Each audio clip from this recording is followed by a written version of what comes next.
اعوذ باللہ من الشیطان الرجیم بسم اللہ الرحمن الرحیم۔ سورہ حدید سے قرآن حکیم میں جو مکی اور مدنی صورتوں کے 7 گروپ ہیں، ان میں سے چھٹے گروپ کی مدنی صورتوں کا آغاز ہو رہا ہے۔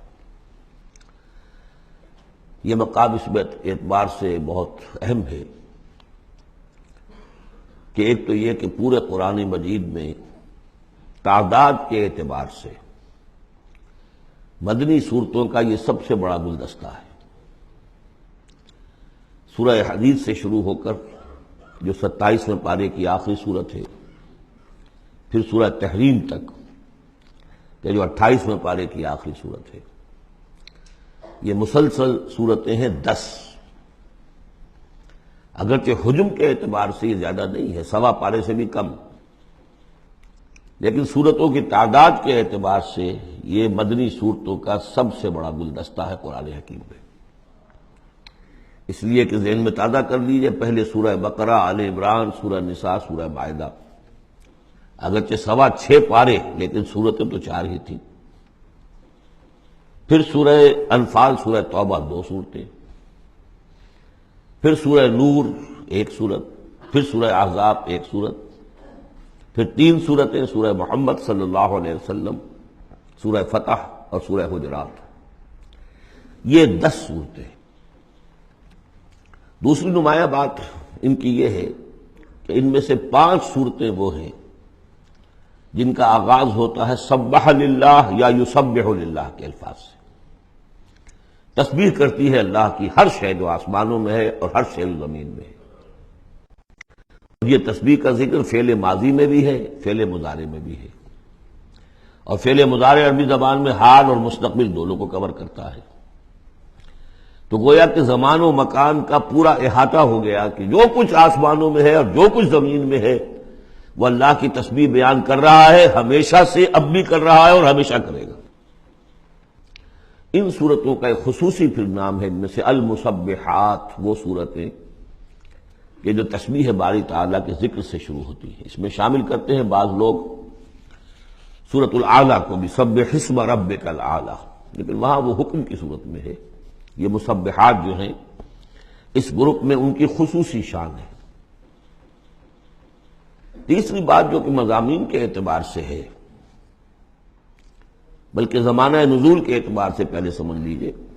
پہلی بات میں نے عرض کی کہ قرآن حکیم میں مدنی صورتوں کا تعداد سور کے لحاظ سے سب سے بڑا گلدستہ، ان میں سے 5 مسبحات۔ تیسری بات یہ کہ ان سب کا باستثناء واحد زمانہ نزول جو ہے وہ حضور صلی اللہ علیہ وسلم کا جو مدنی دور ہے سیرت مبارکہ کا، اس کا نصف آخر ہے، یعنی سن 5 کے بعد نازل ہوئی ہے، سوائے ایک صورت کے، تو آ جائے گی سامنے۔ باقی جو 9 صورتیں ہیں یہ سب کی سب بات کی ہے۔ اس سے جو متعلق بنتی ہے بات وہ یہ ہے کہ اس زمانے میں مسلمانوں میں جوش جہاد، ذوق شہادت، جذبہ انفاق، بحیثیت مجموعی اس میں کچھ کمی آ گئی تھی۔ یہ کمی میں پہلے بھی اشارہ کر چکا ہوں کہ معاذ اللہ اس اعتبار سے نہیں ہوئی کہ سابقون الاولون کے ذوق میں اور شوق میں اور جذبے میں کمی آ گئی، لیکن چونکہ تعداد بڑھی مسلمانوں کی، اور اب اکثریت ان لوگوں کی تھی کہ جو ایمان لائے ہیں ہجرت کے بعد، ان کی اس طرح کی تربیت تو نہیں ہوئی جیسے کہ مکے والوں کی ہوئی تھی 12 برس تک۔ اس اعتبار سے اوسط جب نکالیں گے تو اوسط کے اعتبار سے یقیناً ادھر کچھ اب اضمحلال کے آثار تھے۔ یہ آیت سورہ انفال میں بھی آ چکی ہے، الآن فیکم ضعف، اب تمہارے اندر کچھ کمزوری آ گئی ہے۔ پہلے تم ایک مومن 10 کافروں پر بھاری ہو سکتا تھا، اب ہم 1 کے مقابلے میں 2 پر فتح دیں گے۔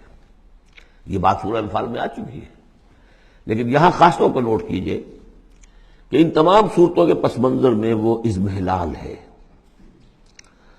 نتیجہ یہ ہے کہ ان تمام صورتوں میں مسلمانوں کو جیسے کہ جھنجھوڑا جا رہا ہے، تمہیں کیا ہو گیا؟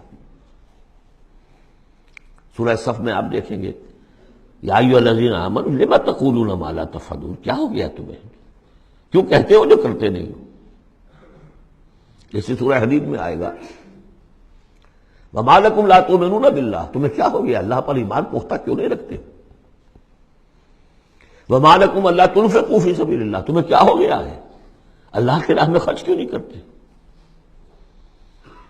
اسی طرح سورہ جمعہ میں وَإِذَا رَأَوْا تِجَارَةً أَوْ لَهْوًا انفضوا إِلَيْهَا وَتَرَكُوكَ قَائِمًا، تو گرفت کا پہلو ہے، پکڑ کا، اور جھنجوڑا جا رہا ہے.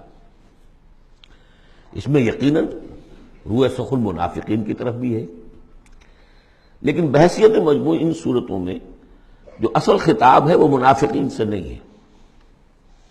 منافقین کے موضوع پر ایک مکمل صورت بھی ہے، اور سورہ حدید میں بھی اس مرض کا جو ہے اس کی پیتھولوجی پورے طور سے بیان کی گئی، یہ مرض پیدا کیسے ہوتا ہے.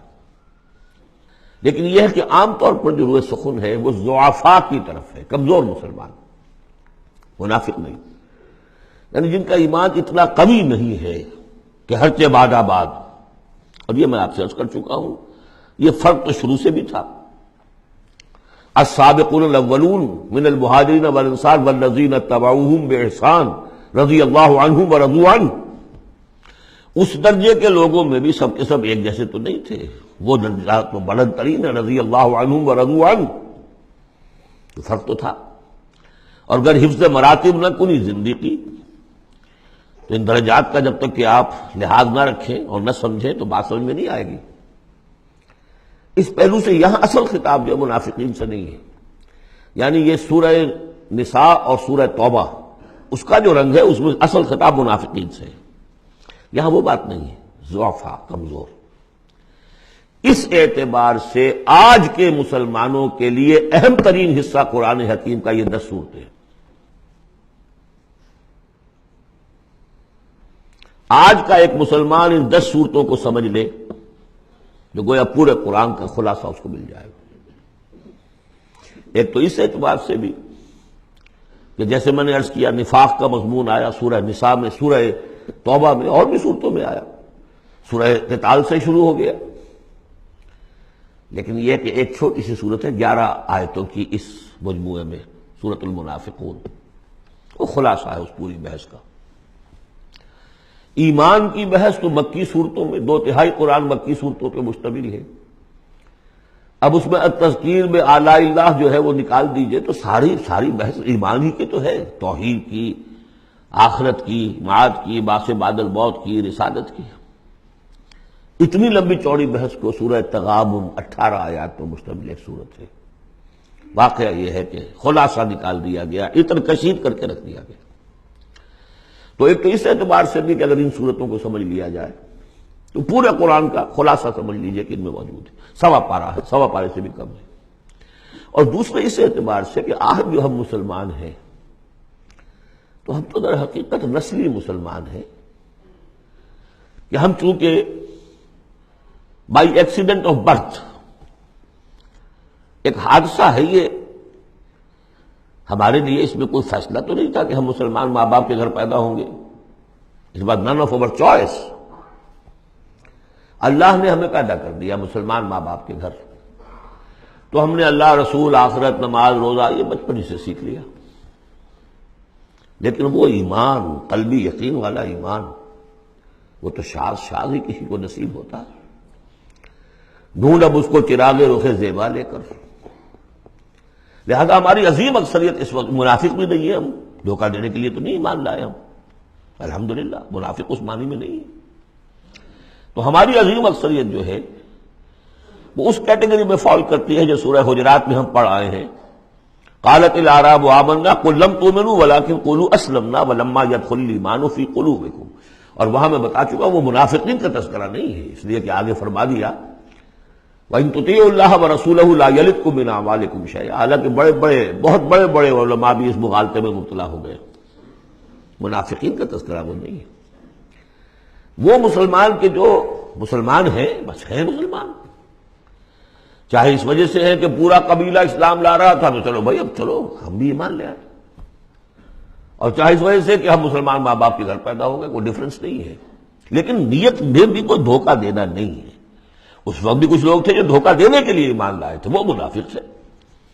لیکن وہ لوگ کہ جن کے دل میں نہ تو مثبت طور پر خلوص والا ایمان تھا اور نہ ہی کوئی منفی طور پر کوئی نفاق تھا، وہ تھے بین بین. ہماری اکثریت انہیں پر مشتمل ہے. لہذا ہمارے اعتبار سے یہ قرآن حکیم کا جامع ترین اہم ترین حصہ ہے.